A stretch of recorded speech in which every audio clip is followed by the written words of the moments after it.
Combining stochastic and MACD technical indicators.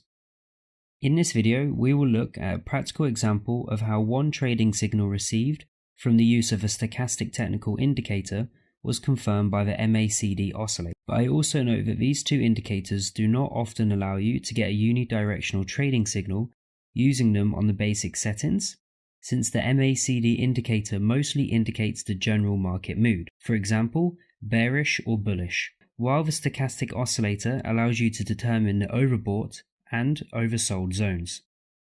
As a result, using these indicators in a pair, the trader should focus on overbought zones at a time when the market is bearish.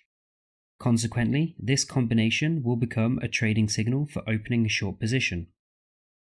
The ideal trading signal for opening a short position is the output of the stochastic indicator in the overbought zone, that is, above the 80-point mark, at the moment when the histogram columns of the MACD indicator shift to the negative zone, and at the moment when the situation is exactly the opposite, the trader has a trading signal to buy accordingly.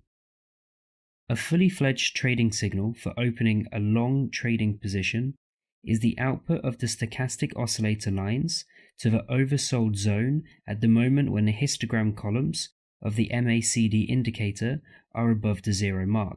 In the graphical example, you can see that at the moment when the histogram column shifts to the positive zone, indicating a change in market sentiment from bearish to bullish, the lines of the stochastic indicator fell below the 20-point mark, which indicates an oversold asset. This combination of trading signals is the highest quality trading signal that indicates a high probability of continued price growth. But as practice shows, the perfect combination of these signals is not often found. Therefore, we will now move on to the real example of a high quality trading signal confirmed by two indicators.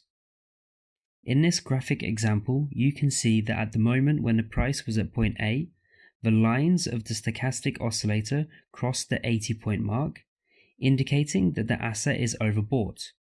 At the same time, the columns of the MACD indicator and the signal line of the same indicator crossed the zero mark from top to bottom, indicating the advantage of sellers in the market. As a result, a trading signal for sale was formed at this moment. We see that after the trader received a high quality trading signal from the stochastic indicator, which was confirmed by a unidirectional trading signal from the technical indicator MACD, the price moved in the direction of the received trading signals. This completes the 7th video. In the next lesson, I will give you an example of how one trading signal received from using one technical indicator is confirmed by all the others that we have already reviewed earlier.